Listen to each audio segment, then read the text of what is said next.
இன்று பிப்ரவரி 4ஆம் தேதி. இன்றைய புனிதர். இயேசுவில் எனக்கு பிரியமான சகோதர சகோதரிகளே, இன்று அன்னையாம் திரு அவையானது புனித அருளானந்தர் விழாவை கொண்டாடுகிறது. 1693ஆம் ஆண்டு பிப்ரவரி மாதம் முதல் வாரத்தில் அருளானந்தர் கொலை களமாகிய ஓரியூரை நோக்கி குதிரை வண்டியில் கட்டி இழுத்து செல்லப்பட்டார். அவருடைய உடலெங்கும் காயங்கள் ஏற்பட்டு இரத்தம் வழிந்தோடி கொண்டிருந்தது. அப்போது அவர் புல்லூர் என்ற இடத்திற்கு அருகே சென்றபோது அருளானந்தரின் நிலை கண்டு அவர் மீது பரிதாபப்பட்ட ஓர் இந்து பெண்மணி தன்னுடைய வீட்டிலிருந்து கொஞ்சம் மோர் கொண்டு வந்து அவருக்கு குடிக்க கொடுத்தார். அதை அன்போடு பருகிய அருளானந்தர் அந்த பெண்மணியிடம் இந்த ஊரின் பெயர் என்ன என்று கேட்டார். அதற்கு அந்த பெண்மணி புல்லூர் என்றார். அருளானந்தர் அவரிடம், இனிமேல் இந்த புல்லூர் என அழைக்கப்படாது, மாறாக நெல்லூர் என அழைக்கப்படும் என்று ஆசிர்வதித்து சென்றார். அவர் ஆசிர்வதித்ததனால் இன்றைக்கு அந்த ஊர் நெல் விளையும் ஊராக விளங்கி கொண்டிருக்கிறது. அவ்வூரை சுற்றியுள்ள ஊர்கள் அனைத்தும் வறண்டு கிடக்கும்போது இந்த ஊர் மட்டும் வளம் பொழிக்கும் ஊராக இருப்பதை பார்க்கும்போது அது அருளானந்தரின் ஆசிர்வாதமன்றி வேறு என்னவாக இருக்க முடியும் என்று எண்ண தோன்றுகிறது. இயேசுவில் எனக்கு பிரியமானவர்களே, அருளானந்தர் என அன்போடு அழைக்கப்படும் ஜான் தே பிரிட்டோ 1647ஆம் ஆண்டு மார்ச் மாதம் 1ஆம் நாள் போர்ச்சுகல் நாட்டில் லிஸ்பன் நகரில் பிறந்தார். இவருடைய குடும்பம் போர்ச்சுகல் நாட்டு மன்னர் 2ஆம் பெட்ரோ என்பவருக்கு மிக நெருக்கமான குடும்பம். இம்மன்னரும் ஜான் தே பிரிட்டோவும் மிக நெருக்கமான நண்பர்கள். ஜான் தே பிரிட்டோ சிறு வயதில் அடிக்கடி நோய்வாய்ப்பட்டு கொண்டே இருந்தார். இதனால் அவருடைய தாய் இவரை தூய சவேரியாரிடம் ஒப்பு கொடுத்து ஜெபித்தார். சவேரியாரே, என்னுடைய மகன் உயிர் பிழைத்தால் உம்மை போல என்னுடைய மகனையும் அருட்பணிக்காக அனுப்பி வைப்பேன் என்றார். அவர் ஜெபித்தது போலவே ஜான் தே பிரிட்டோ உயிர் பிழைத்தார். அதனால் அவருடைய தாய் அவருடைய இறைப்பணிக்காக அர்ப்பணித்தார்.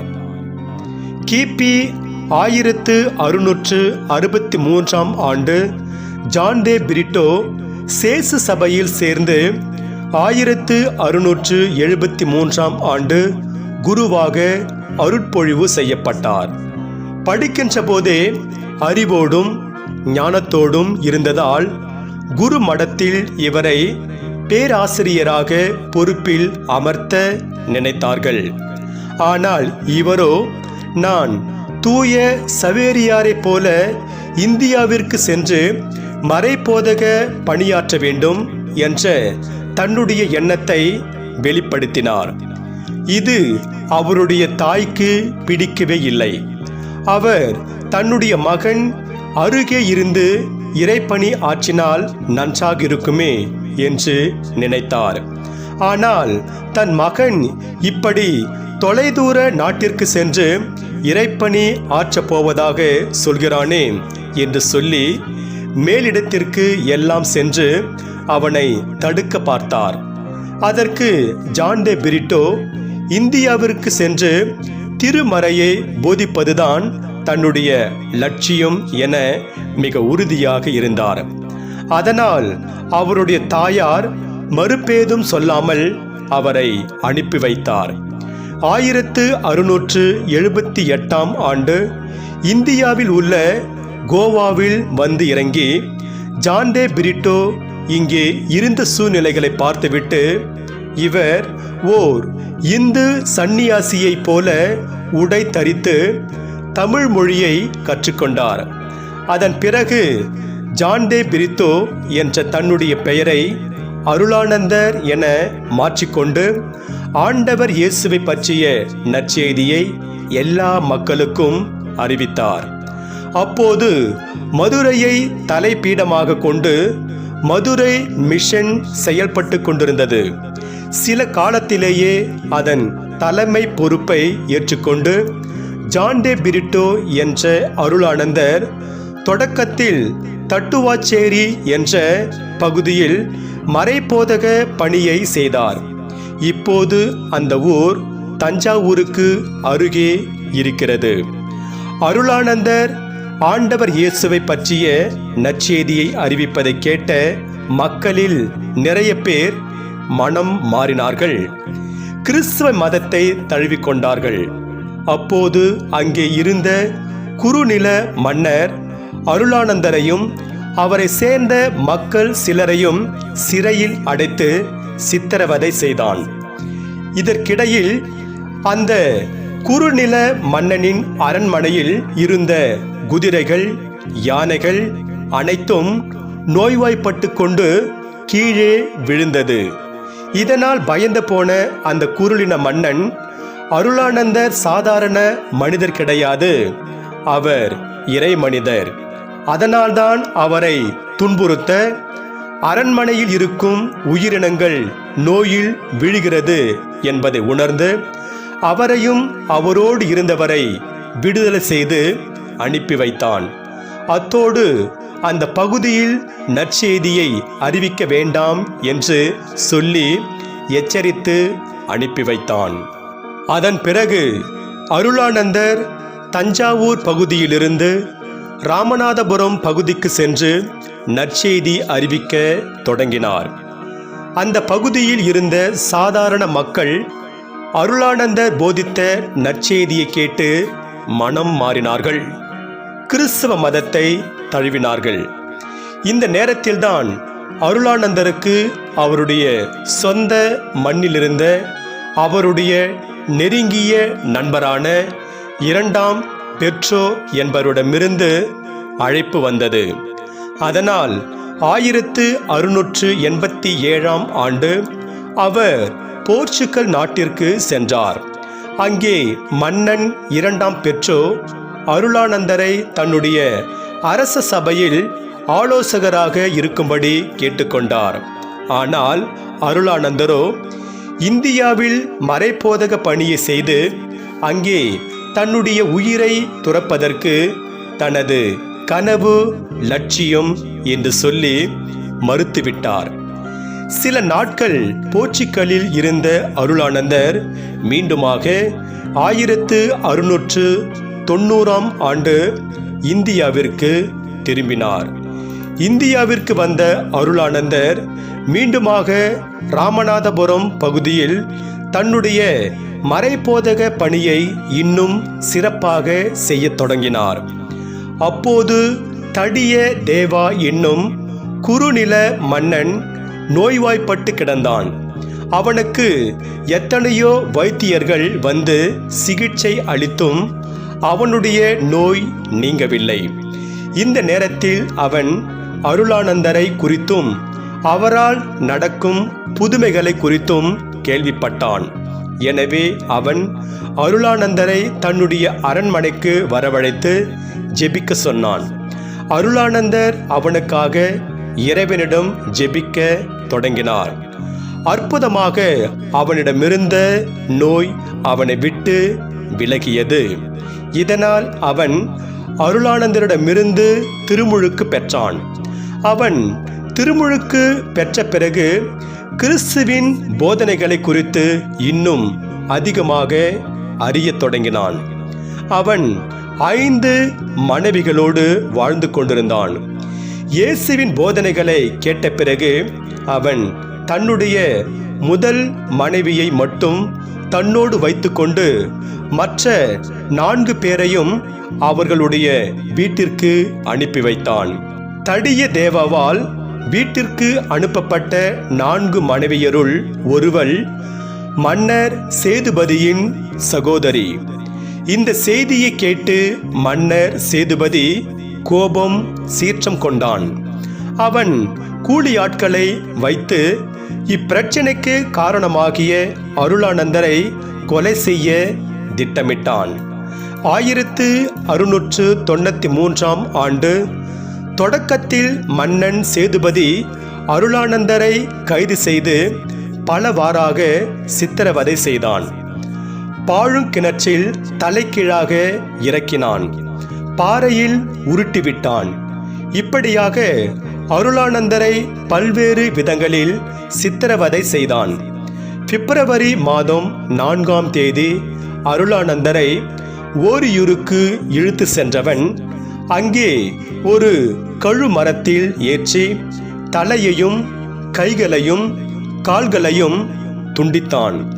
இதனால் அருளானந்தர் ஓரியூர் மண்ணிலே ஆண்டவர் இயேசுவுக்காக மறைசாட்சியாக உயிர் துறந்தார். அருளானந்தர் இறந்த பிறகு 7 நாட்கள் தொடர்ந்து அந்த ஊரில் மழை பெய்தது. இத்தனைக்கும் அது கோடைக்காலம்.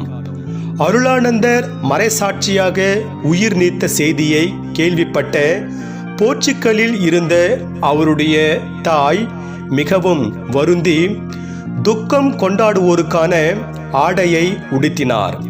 ஆனால் அருளானந்தரின் நெருங்கிய நண்பரான 2ஆம் பெட்ரோ, இது துக்கப்பட வேண்டிய காரியம் கிடையாது, மகிழ்ந்திருக்க வேண்டிய காரியம் என்று சொல்லி அந்த தாய்க்கு அரசிக்கு உரிய ஆடையை அணிவித்து அவரை சிறப்பு செய்தான். மரவ நாட்டு மாணிக்கம் என அன்போடு அழைக்கப்படும் தூய அருளானந்தரின் விழாவை கொண்டாடும் இந்த நல்ல நாளில் அவரிடமிருந்து என்ன பாடத்தை கற்றுக்கொள்ளலாம் என சிந்தித்து பார்ப்போம். தூய அருளானந்தர் ஆண்டவர் இயேசுவுக்காக, அவருடைய நற்செய்திக்காக தன்னுடைய உயிரை துறந்தவர் என்று சொன்னால் அது மிகையாகாது. அருளானந்தர் நினைத்திருந்தால் மன்னன் பெட்ரோவின் அரண்மனையில் அரச சபை உறுப்பினராக சுகபோக வாழ்வு வாழ்ந்திருக்க முடியும். அல்லது ஏதோ ஒரு குருமடத்தில் பேராசிரியராக பணியாற்றிவிட்டு நிம்மதியாக வாழ்ந்திருக்க முடியும். ஆனால் அவர் அப்படி செய்யவில்லை. அவர் இந்திய மண்ணிற்கு வந்து நற்செய்தியை அறிவித்து அதன் வழியாக தன்னுடைய உயிரை இழப்பதையே லட்சியமாக கொண்டு வாழ்ந்தார். அதன்படி அவர் தடிய தேவாவின் தவற்றை சுட்டிக்காட்டி அவரை மனமாற செய்தார். அதற்காகவே தன்னுடைய இன்னுயிரை துறந்தார். அருளானந்தருக்கும் நற்செய்தியில் வரும் திருமுழுக்கு யோவானுக்கும் ஒரு சில நெருங்கிய தொடர்புகள் இருக்கிறது என்பதை நாம் மறந்துவிடக்கூடாது. திருமுழுக்கு யோவான் மன்னன் ஏரோதின் தவற்றை சுட்டி காட்டியதால் ஏரோதியால் சூழ்ச்சி செய்து அவரை கொன்று போட்டாள். அதை போலதான் அருளானந்தரும் தடியரின் தவற்றை சுட்டி காட்டியதால் அவருடைய 5 மனைவியர்களுள் ஒருத்தியான கடலாழி தன்னுடைய சகோதரனான மன்னன் சேதுபதியின் வழியாக அருளானந்தரின் உயிரை பறித்தாள். ஆகவே 2 பேருமே உண்மையை நற்செய்தி அறிவித்ததனால் அது பிடிக்காத பெண்ணின் சூழ்ச்சியால் வீழ்த்தப்பட்டார்கள். நாமும் எத்தகைய இடர்கள் வந்தாலும் துன்பங்கள் வந்தாலும் நற்செய்தியை அறிவித்து அதன் வழியாக நம்முடைய உயிரை தருவதுதான் நமக்கு முன்னால் இருக்கும் சவாலாக இருக்கிறது. ஆண்டவர் இயேசு கூறுவார், கோதுமை மணி மண்ணில் விழுந்து மடியாவிட்டால் அது அப்படியே இருக்கும், அது மடிந்தால்தான் மிகுந்த விளைச்சலை அளிக்கும் என்று தூய யோவான் நற்செய்தியில் 12ஆம் அதிகாரம் 24ஆம் வசனத்தில் கூறுகிறார். நாம் இயேசுவுக்காக உயிர் துறக்கும் போதுதான் நமது வாழ்வு முழுமை பெறுகிறது என்பதை நாம் புரிந்து கொள்ள வேண்டும். ஆப்பிரிக்க நாடுகளில் மறைப்போதக பணியை செய்தவர் சக் கோல்சன் என்பவர்.